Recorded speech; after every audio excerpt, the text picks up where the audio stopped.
Un freelance sur 5 échoue sa première année.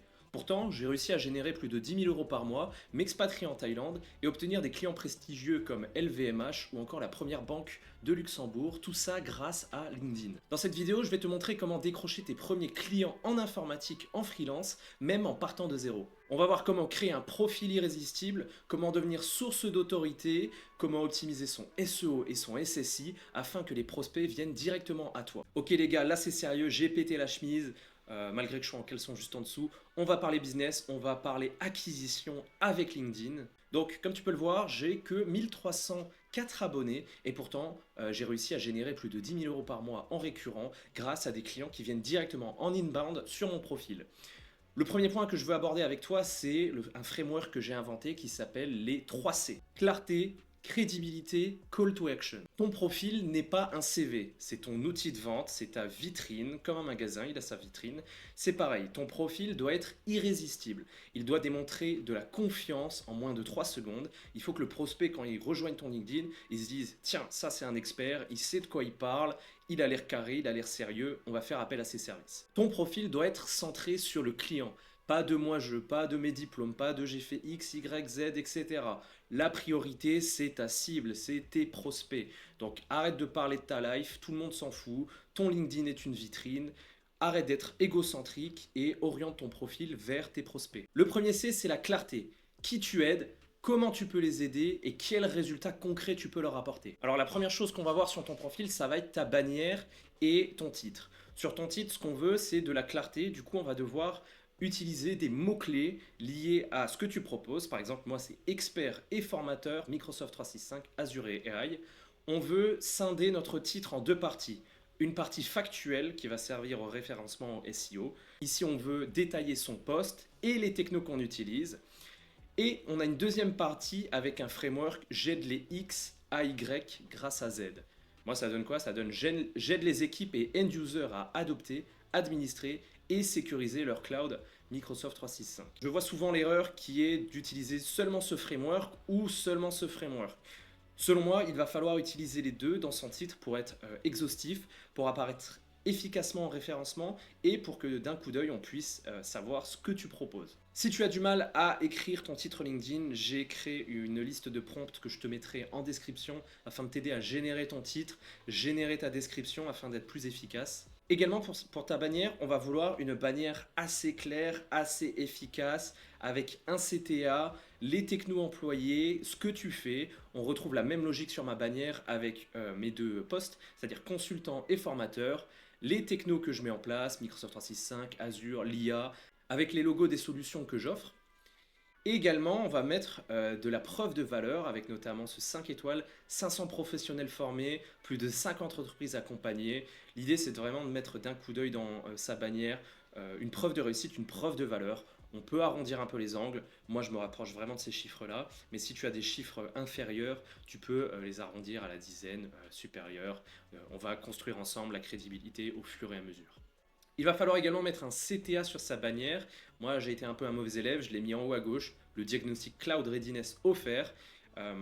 Il faudrait que j'améliore ma bannière avec une flèche directement ou le mettre ailleurs en surbrillance parce que là, il est un peu trop effacé.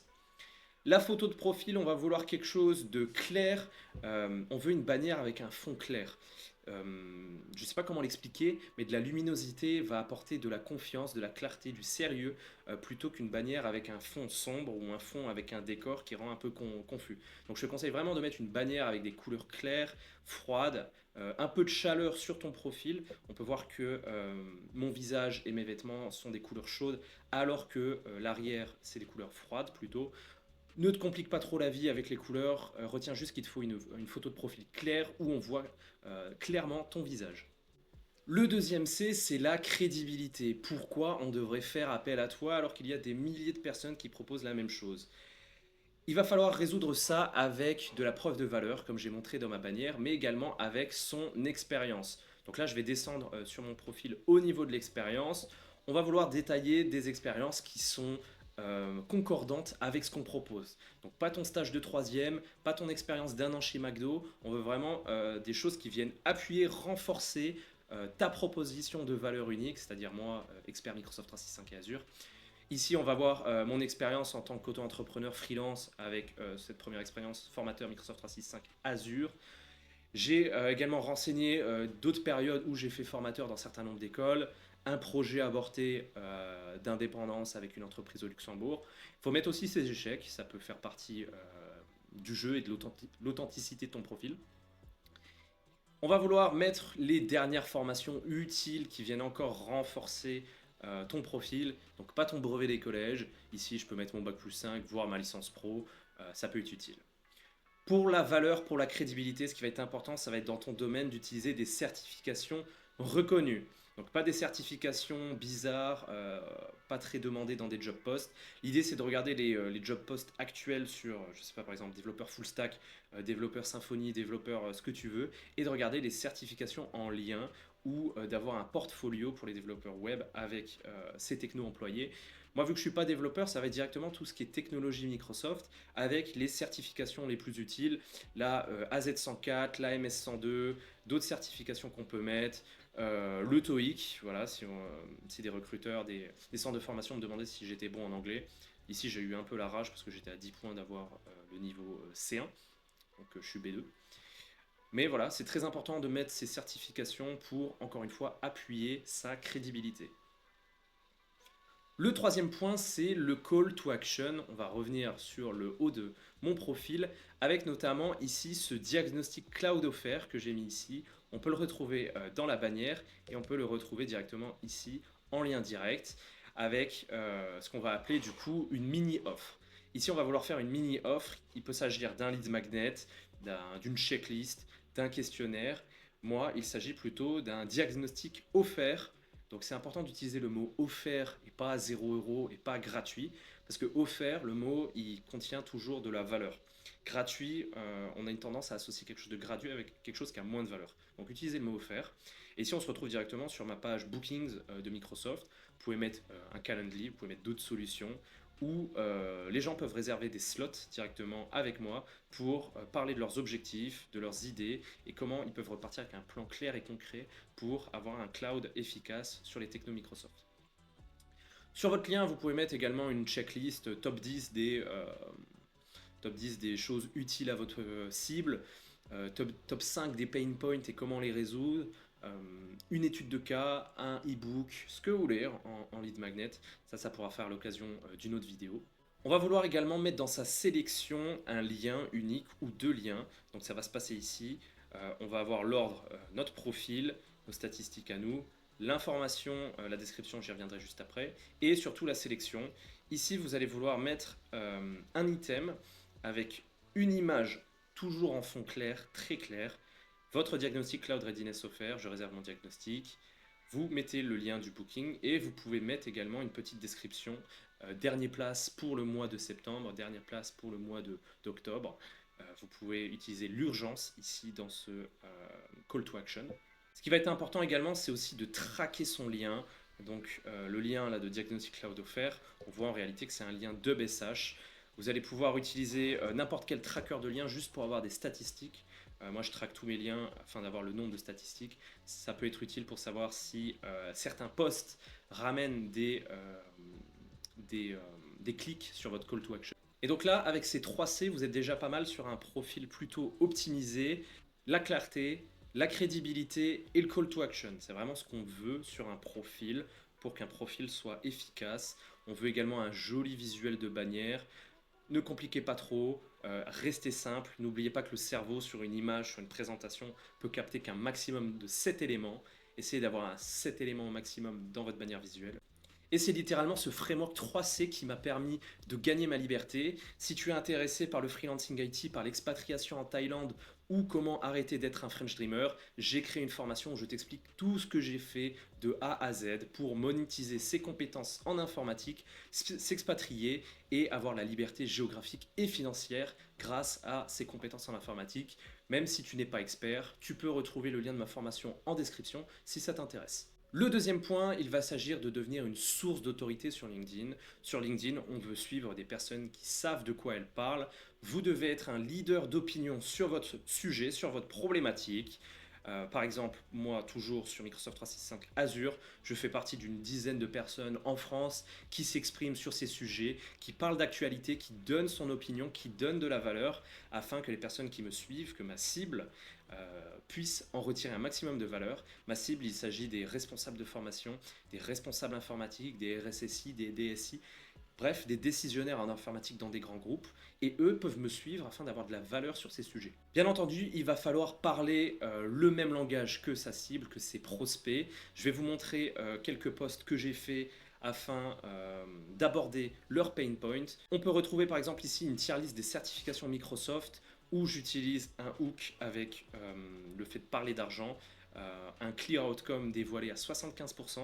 On veut donner envie avec le hook, on veut donner des keywords, ici ça va être certification Microsoft et 100K.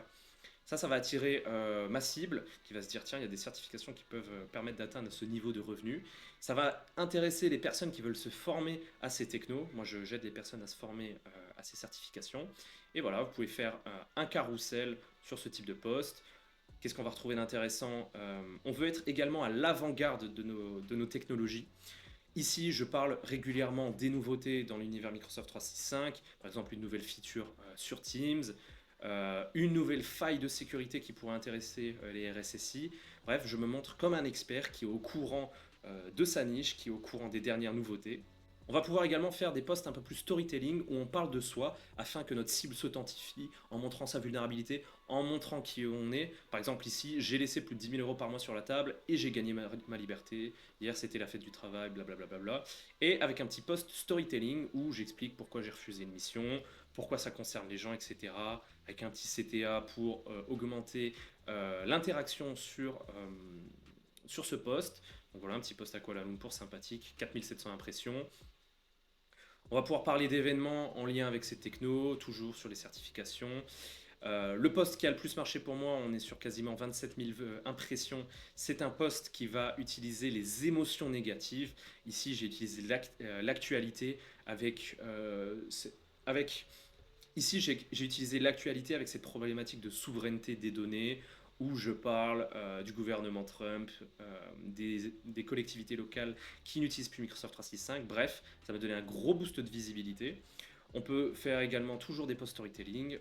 Ce qui va être important, c'est surtout de donner de la valeur gratuitement. On veut donner, donner, donner, donner avant de recevoir. On va vouloir utiliser la value ladder, c'est-à-dire donner de la valeur en escalier à sa cible. On va vouloir également donner de la valeur gratuitement à ses clients, à ses prospects. Give, give, give, give before receive, très important.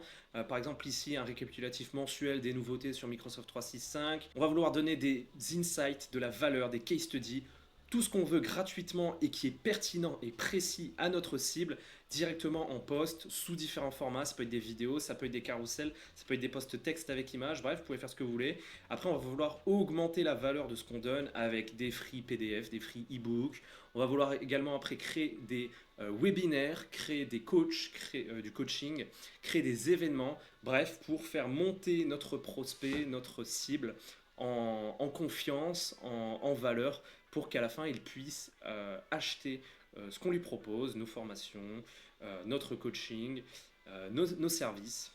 Bref, il faut faire monter en valeur son prospect et ça passe progressivement par le fait de donner de la valeur gratuitement et d'utiliser cette value ladder.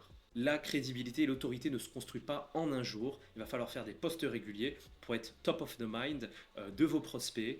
Il vaut mieux les saouler avec énormément de posts que être invisible.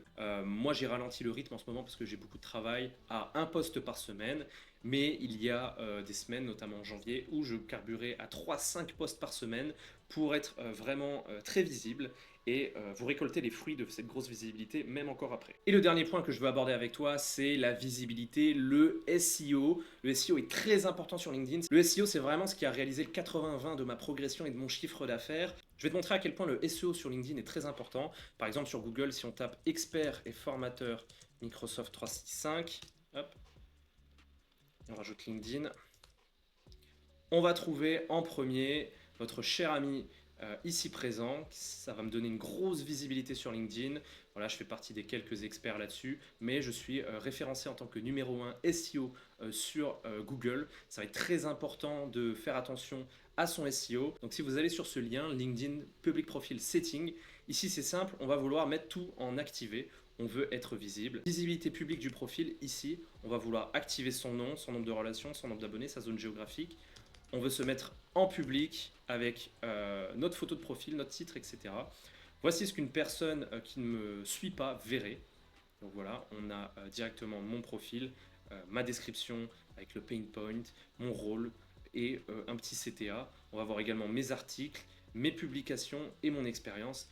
Donc allez sur ce lien, activez la visibilité publique, c'est très important. Une fois que notre profil est public et visible, on va devoir utiliser des keywords spécifiques à notre industrie. Une fois que notre profil est public et visible, on va vouloir utiliser des keywords afin d'améliorer le référencement sur notre profil. Je t'ai généré un prompt qui va te permettre de faire tout ton profil optimisé SEO sur LinkedIn. C'est très simple, tu mets expertise, ton domaine principal, exemple freelance informatique, tu mets ta cible, ton audience, moi c'est les responsables IT, les responsables de formation, etc. Agis comme un expert SEO LinkedIn et lui il va te donner les keywords, comment les mettre et je vais juste lui dire basé sur ce que tu sais de moi puisque ChatGPT connaît tout de moi. Et là, il va te générer du coup les keywords pertinents. Voilà, il va me les mettre, consultant, expert, modern workplace, transformation digitale, bref. Et il va me dire comment les intégrer. Consultant et formateur Microsoft 365, expert Azure et modern workplace, transformation digitale. Il va te donner une section à propos, à intégrer, les expériences et voilà, par exemple ceci, j'aide les PME des grands comptes à transformer leur manière, blablabla, etc. Très utile d'avoir les keywords et ces keywords, on va vouloir les mettre dans notre titre, dans notre description, dans nos infos, dans nos expériences, dans le titre des expériences, dans la description des expériences et également dans nos posts. Et enfin, pour conclure, LinkedIn nous offre un outil particulièrement intéressant qui s'appelle le SSI, le Social Selling Index.